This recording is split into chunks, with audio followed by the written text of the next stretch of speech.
Messieurs, bonjour. Il est midi, le journal Les Titres. Binta Diallo. Kaffrine est sans eau depuis hier. Le tuyau du château d'eau a cédé.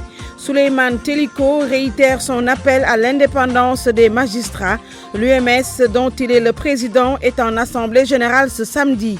Khalifa Ababakar Sall gracié, les pétitions sont légion. Nous ferons le point avec les soutiens de l'ex-maire de Dakar. Une libération devenue une demande sociale selon eux. Le grand bazar au marché des HLM 5 à l'approche de la Tabaski. Des tissus de luxe font l'objet de promotions accessibles à toutes les bourses. Edmond Sanka dans Tranche de vie de ce samedi, Sanka ou la saga d'un soldat au rêve brisé, amputé de la jambe droite suite à un accident causé par un véhicule de Sénélec. Depuis ce jour, le temps s'est arrêté pour Edmond, lâché, dit-il, et par l'armée et par Sénélec. Son seul refuge, le canoë-kayak qui lui a décerné une médaille d'or. Les sports, Youssouf Bodjan, la revue de presse, Mohamed Ali Mouba à la technique de ce journal, il y a Abdoulaye Diop à la présentation et toujours avec un immense plaisir, Binta Diallo. Bienvenue à tous et à toutes.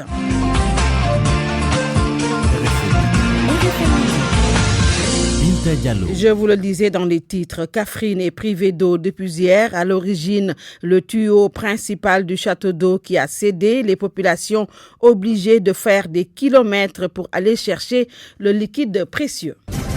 RFM, la radio de toute l'actualité. Le président sortant de l'UMS appelle ses pairs à cultiver la vertu de l'indépendance. Souleymane Teliko demande par ailleurs aux autorités de doter la justice de locaux adéquats. L'Union des magistrats du Sénégal est en assemblée générale à Saly Portudal ce samedi. Souleymane Teliko, candidat à sa propre succession au micro de Abdoulaye Diallo. Il y a deux aspects essentiels de la mission de l'UMS. Le premier, c'est la défense de l'institution judiciaire. Tout ce qui peut contribuer à préserver et à renforcer la crédibilité de la justice. Et par ce biais, je pense qu'il est important de renforcer l'indépendance de la justice. Une justice crédible, c'est d'abord une justice indépendante. L'indépendance, c'est d'abord une affaire personnelle, une question de vertu. Et donc chaque magistrat doit essayer de cultiver cette vertu-là. Mais, comme je l'ai dit, c'est une vertu qui doit être protégée de manière institutionnelle par le Conseil supérieur de la magistrature, par le respect du principe d'inamovibilité. C'est pourquoi là aussi nous insistons. Et ça interpelle l'État. L'autre aspect, c'est bien sûr l'équipement et les conditions de fonctionnement de nos juridictions qui parfois laissent à désirer.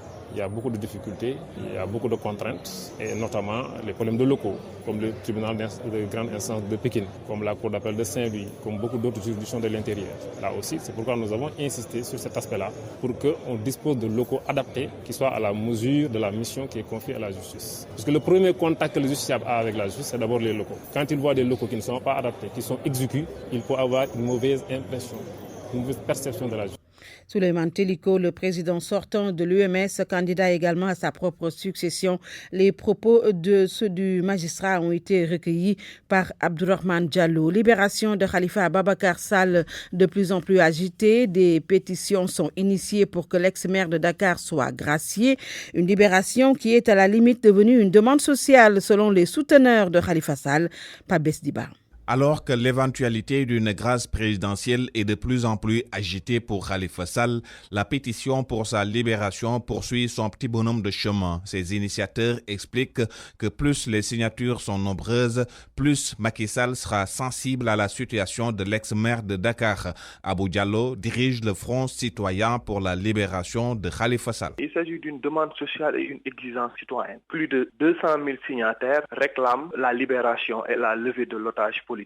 Donc c'est un pouvoir qui appartient au peuple, qui a donné au président de la République suite à des élections un pouvoir de donner des grâces à des prisonniers.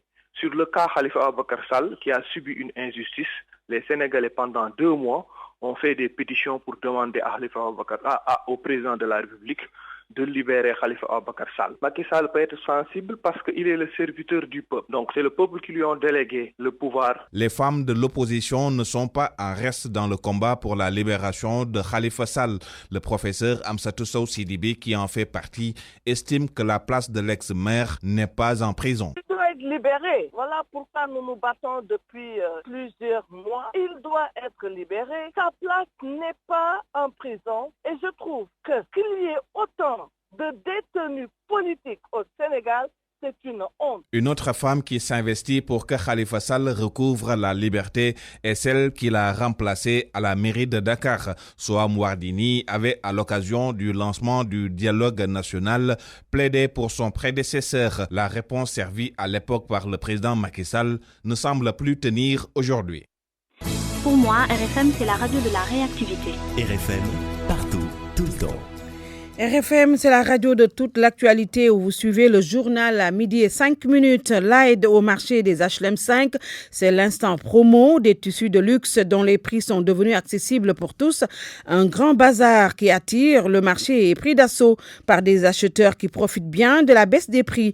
Nous reviendrons dans un instant sur le reportage de Oumou Kalsoum Li. Le temps de nous rendre à Louga à quelques jours de la Tabaski. Ce n'est pas le grand rush dans les points de vente de moutons. Les prix varient entre 40 000 francs et 150 000 francs CFA.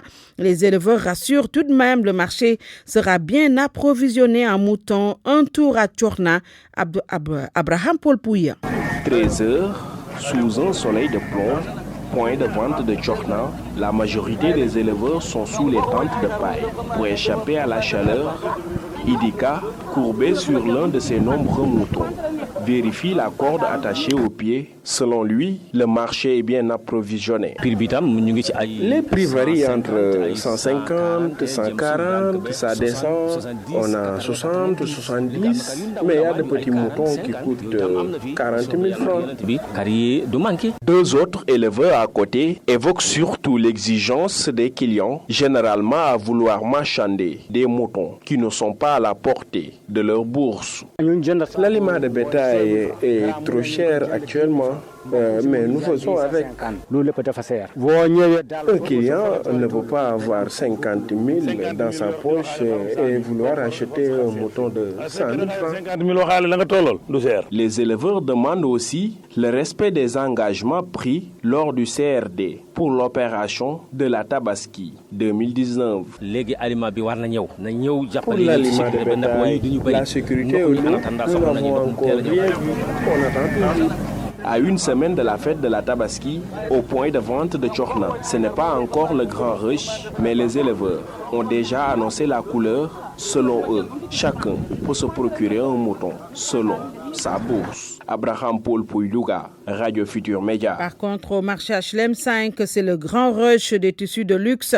Les prix sont devenus accessibles pour tous. Un grand bazar que nous raconte Oumou Kalsoumba. Marché HLM, des tas de tissus à perte de vue, des coupons aux motifs variés de toutes couleurs et de toutes sortes. Un bazar improvisé pour les besoins de la Tabaski. Un coin qui fait l'affaire de ces mères de famille trouvées sur place. Yacine Dao. Les vendeurs doivent diminuer les prix. La vie est chère maintenant. Ici, tout est accessible.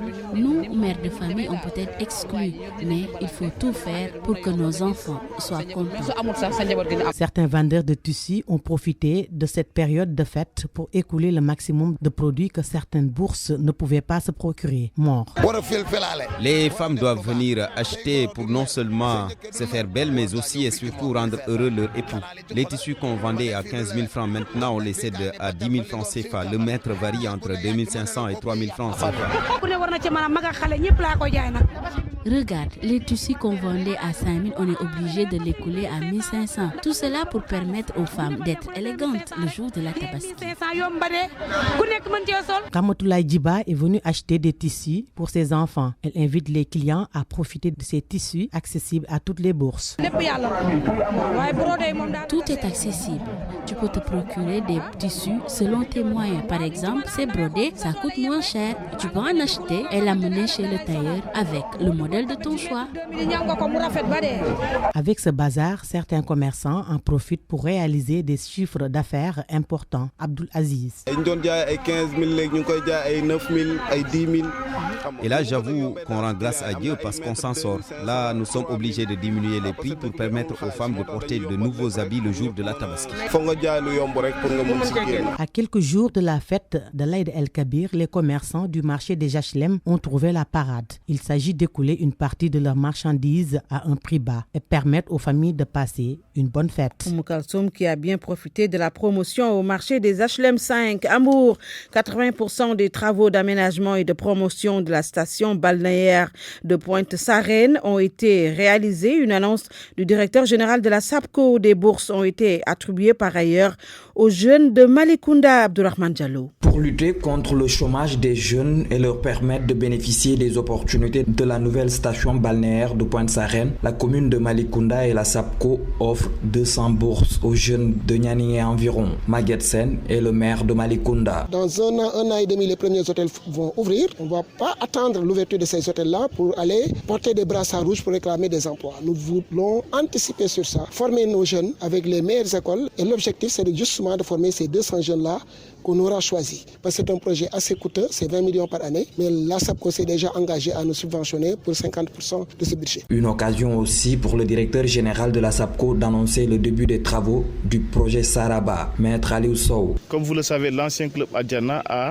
beaucoup absorbé en termes d'emploi et d'opportunités pour les populations de la petite. Il s'agit donc de voir dans quelle mesure, du point de vue de la structuration financière du projet, avancer le plus rapidement possible. Selon les informations qui sont à ma disposition, dans les mois à venir, le chef de l'État viendra lui-même poser la première pierre par rapport à l'ouverture des travaux de l'hôtel le Club Med Saraba. Selon toujours le directeur général de la SAPCO, les travaux d'aménagement et de la promotion de la station balnéaire de Pointe-Sarène est de 80% de réalisation. RFM Bourg. Abdourahmane Diallo. Une alternative dans ce contexte de rareté des pluies, le réseautage des épicentres permet de lutter contre la faim et la pauvreté. Une initiative communautaire. Les explications de Mohamed Nabissila. Le réseau national des épicentres du Sénégal est une réponse pertinente pour lutter contre la pauvreté dans un contexte de rareté des pluies. Son président Amadou Massa Fall de Pal en est convaincu. Nous les aidons à avoir des financements pour atteindre l'autosuffisance, pouvoir acheter du mil, pouvoir acheter du maïs, pouvoir acheter du sorgho pour faire la transformation. Ibrahim Sek de l'épicentre de Sanar en appelle à la diligence des autorités locales pour accompagner l'association de développement durable de la commune de Gandon. L'épicentre de Sanar est composé de 14 villages, de Ndiabentoubé à Ndialam. Pas mal de villages sont actuellement souciés de leur développement économique par leurs propres moyens.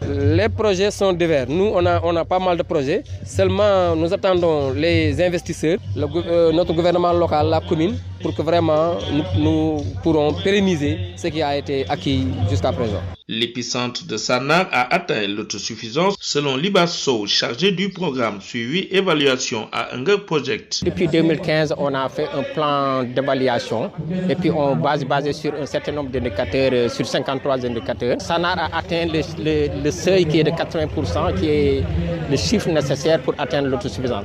Tout le dispositif est là, les mécanismes ont été mis sur pied. Depuis 17 ans, Hunger Project travaille avec des épicentres du Sénégal à travers un concept vision, engagement, action. RFM Saint-Louis. Mohamed Nabissila. Octroi de matériel agricole aux paysans du monde rural. Le maire de Inor juge insuffisant le nombre de tracteurs qu'il a reçus pour sa commune. Yankouba Gassama demande à l'État de trouver des moyens conséquents pour relancer l'agriculture. Le voici, le maire de Inor, Yankouba Gassama, avec Max Euclid-Camfani.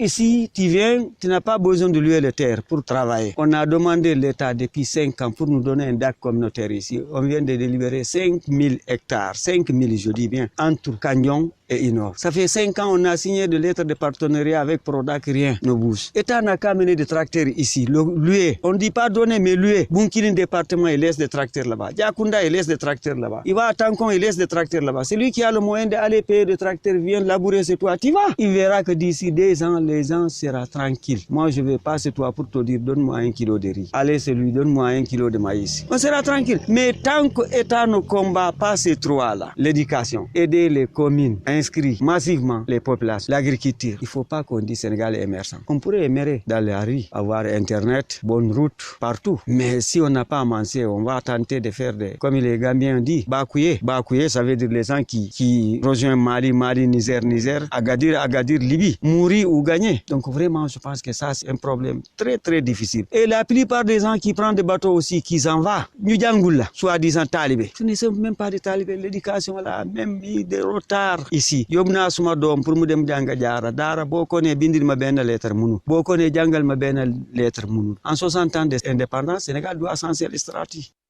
RFM Sport. Youssouf Badian, bonjour. Oui, bonjour Binta. Nous démarrons par du football. Premier tour préliminaire du CHAN 2020. Sénégal-Libéria à 17h au stade Léopold Sédar Senghor. Les Lions locaux qui doivent rattraper le retard d'un but et marquer un but de plus pour passer au tour suivant. Il faudra surtout rester serein et ne pas s'empresser. Et ne pas se presser donc dans ce match. C'est le conseil de l'ancien sélectionneur de l'équipe nationale locale, Dembara Matandiaï, qui a également été pendant beaucoup d'années l'entraîneur du Casa Sport. Je vous propose de suivre Dembara Matandiaï. La première chose à éviter, c'est l'empressement. C'est l'empressement, c'est-à-dire que il faut que nous passions au-dessus d'eux, il faut assurer la situation d'Ever. Un match dure 90 minutes. Un match dure 90 minutes et c'est que sûr l'adversaire viendra comme d'habitude, ils vont venir et se préparer à un nouveau football. On va monter sur eux et se préparer pour nous contrer. La première chose à faire, ne pas mettre la pression sur ces garçons. Il faut qu'ils sachent qu'un match dure 90 minutes. Et au football, quand on est pressé, on va doucement. Tant que tu as le ballon, tu ne prends pas de but. Dès que tu le perds, à ce moment-là, il y a danger. Donc, nos garçons aujourd'hui, ils n'ont qu'à être calmes. Même si à la première période, on sortait avec un 0-0, il n'y a pas de péril là-dedans. Restons toujours concentrés, essayons de faire notre football. C'est dans cette voie seulement qu'on peut s'en sortir. Ils savent mieux que tout le monde qu'ils doivent se qualifier. Mais on n'a pas besoin de rabâcher ça. Mais seulement, le piège à éviter, c'est d'aller vite en besogne. Dégarnir nos arrières parce qu'il faut être solide derrière, créatif au milieu, concentré devant. Et la solidité derrière, c'est de rester très concentré. Et le plus important aujourd'hui, c'est notre reconversion d'attaquant en défenseur. Dès qu'on perd le ballon, on doit automatiquement essayer de le récupérer. Et c'est là seulement où on doit mettre l'accent. Si on doit parler aux garçons, c'est à ce sens-là. Voilà, les conseils de Dembara Matandiaï, qui a été le sélectionneur de l'équipe nationale locale du Sénégal. Le Sénégal donc qui affronte le Libéria après donc avoir perdu à l'aller à Monrovia par 1-0. Le match retour à 17h à suivre en direct et en intégralité sur la radio Futur Média. Les autres matchs de la zone A du premier tour des préliminaires du CHAN 2020. Mali, Guinée-Bissau à 16h à Bamako. À l'aller, 4-0 pour les Maliens. Mauritanie, Cap-Vert à Nouakchott. 0-0 à l'aller, Pinta. Football en Europe, le trophée des champions en France se joue à l'instant. Et c'est entre le Paris Saint-Germain et Rennes et le match se joue actuellement donc en Chine et c'est Rennes qui mène au score par 1-0. Les Parisiens donc qui vont tenter de prendre revanche après avoir perdu la saison dernière la Coupe de la Ligue face à cette équipe de Rennes. C'est Rennes pour le moment qui mène par 1-0. Rennes qui joue sans ses Sénégalais Ismaël Sarr, Mbaye Niang, mais aussi Ismaël Sarr et Mbaye Niang qui sont au repos après la CAN 2019. On est pratiquement à la mi-temps. Les Parisiens sont menés par 1-0. En Allemagne, la Supercoupe se joue à 16h30. Le champion, le Bayern Munich, affronte le Borussia Dortmund. Le match est prévu donc à 16h30. En Angleterre, demain dimanche, la finale de la Community Shield va opposer Liverpool à Manchester City à 14h GMT. Ce sera sans Sadio Mané, toujours au repos après la CAN. Manchester City a remporté l'édition 2018. Le champion d'Angleterre qui a raflé tous les trophées la saison dernière va donc affronter Liverpool, deuxième de la Première Ligue. Basketball féminin, le tournoi de Dakar démarre cet après-midi. Et ça se passe au stadium Marius Ndiaye à 17h. L'Égypte qui joue l'Angola. Et puis en seconde heure à 19h, Sénégal-Côte d'Ivoire. Deux équipes qui vont se retrouver dans quelques jours, qui vont se retrouver en match d'ouverture de l'Afro-Basket qui va se jouer à Dakar. Ce sera le 10 prochain. Et puis chez les garçons, la préparation de la Coupe du Monde Chine 2019 démarre aujourd'hui. Première séance d'entraînement des Lions ce matin. C'est un suivi de la conférence de presse du sélectionneur Moustapha Gaye. Bambey qui demande la réhabilitation de son stade. Bambey donc qui veut un stade praticable. Des jeunes de Bambey qui rappellent au ministre des Sports sa promesse. Ils étaient en conférence de presse. Le porte-parole Ibrahim Fall au micro de Babacar Diouf. Vous savez qu'il y a plus d'1 an, les autorités nous avaient promis cela. Nous avons été suffisamment patients et entre-temps aussi nous sommes passés par toutes les voies légales. Nous avons alerté toutes les autorités en tout cas qui devaient l'être. Et aujourd'hui, nous nous sommes réunis. Dans ce cadre-là, nous nous présentons comme étant la jeunesse de Bambey en général, mais celle sportive en particulier. Nous constatons que dans le contexte de Bambey, le sport est le seul loisir.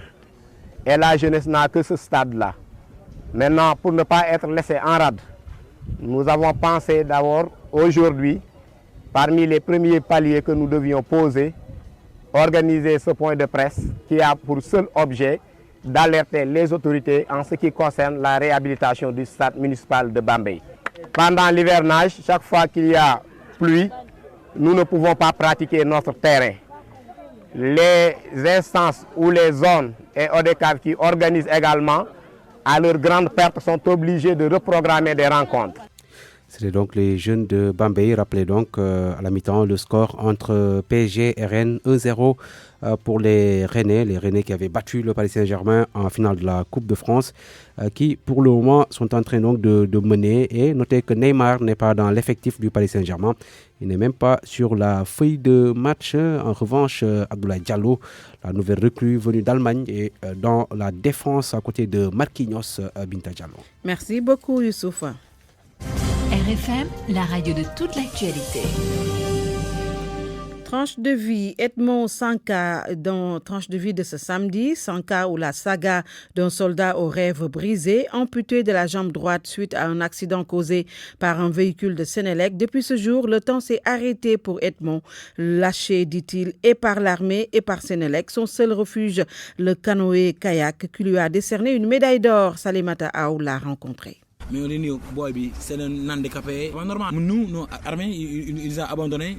Les civils aussi, beaucoup de choses, ils ont abandonné. Marginalisé, abandonné à son sort, c'est le sentiment qu'Edmond Sanka ressent. À 33 ans, ce natif de Ziguinchor déclare subir une injustice. Tout a commencé quand il a abandonné l'école pour aider sa mère veuve. Je faisais l'école, j'ai terminé à CM2. Mais quand j'ai laissé l'école à CM2, mon père est décédé en 99. Mais il restait seulement que ma maman qui bossait à la maison. Et pas au champ pour cultiver, pour on peut manger à la maison. J'ai dit maintenant, maman, bon, je dois laisser l'école. Je dois faire quelque chose. Chaque fois, je donne quelque chose on mange avec ça. Il m'a dit si. Là, j'ai 19 ans, je commence à travailler, à faire du maçon. De maçon, il est devenu soudeur métallique. De là, il a eu envie de rejoindre l'armée. J'ai fait soudeur 5 ans, j'ai pris mon diplôme là-bas, soudeur métallique. J'ai dit maman, maintenant, je voulais aller dans l'armée. Quand je pars à l'armée, je voulais acheter une maison comme tous les ans. C'est en 2007 que sa vie a basculé au camp Tcharoy. Edmond a vu ses rêves se briser. J'ai monté la gare au portail du camp. Une voiture de la Sénélec, il passe. Il a arrêté la panneau. Les deux poteaux, ils ont tombé dans mes jambes là. Mon pied droit est broyé avec mes ramiers, tout ça. L'ambulance m'a pris là-bas, amené ici à Principal. On a coupé ma jambe là-bas à Principal. Dire pour moi. Mais l'armée n'a rien fait pour moi. La Sénélec n'a rien fait pour moi. Amputé de la jambe droite, il a séjourné 2 mois à l'hôpital. Un de ses amis lui a proposé d'intégrer le canoë-kayak à la fédération handisport. Avant, je faisais du boxe, mais quand j'ai coupé ma jambe, on a coupé la jambe droite là, je peux plus le faire. Les bougements, ça tient. Le gars m'a dit, maintenant il y a un autre sport, on appelle ça le canoë-kayak. Il y a une compétition qui s'est roulée ici à Anse-Bernal, je viens ici, je regarde là, et il m'a dit ça c'est dur ici, je voulais le faire. Avec un coach téméraire, il ne se reposait plus. Les entraînements s'enchaînent. En 2013, il part en Espagne pour une Coupe du Monde. Sans succès, c'est à Tunis, à la même année, que la chance lui a souri. Quand j'ai parti en Allemagne 2013, j'ai pris là-bas dernière, d'arrêt. Quand je suis retourné ici au pays, on m'a dit il y a une Coupe d'Afrique qui déroule là-bas à Tunis. Quand je suis parti là-bas à Tunis, premier cours 500 mètres, j'ai pris là-bas une médaille d'or. Quand j'ai monté la podium là, j'ai monté l'hymne national là, ça m'a fait pleurer. Pourquoi? J'ai bossé dans l'armée, j'ai perdu ma jambe. L'armée n'a rien fait pour moi. C'est le lendemain, j'ai fait la deuxième course, 200 mètres, j'ai pris une médaille d'or encore. Après cette gloire, Edmond a été déçu. Aucun accueil. Depuis lors, il demande à être reçu par le ministre des Sports ou le président de la République. Je voulais des moyens qui vont m'aider. Le moyen là pour...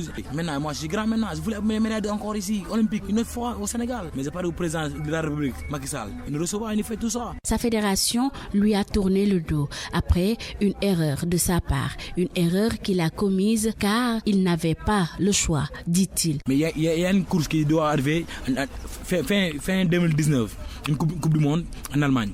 Ça c'est les qualifications en sport pour les Jeux Olympiques. Mais tout le temps, quand j'appelle le gars là, le président fédéral, il a fait mon numéro. Quand je l'appelle, je prends un numéro d'une autre personne, je l'appelle et puis d'accord, il me dit non, dans ma job, j'ai fait ceci, il ne me rappelle pas. Son seul vœu est d'avoir une bourse étrangère pour mieux se former et défendre les couleurs de son pays. Si il me donne une bourse, la bourse là, regarde, ici c'est l'eau de mer.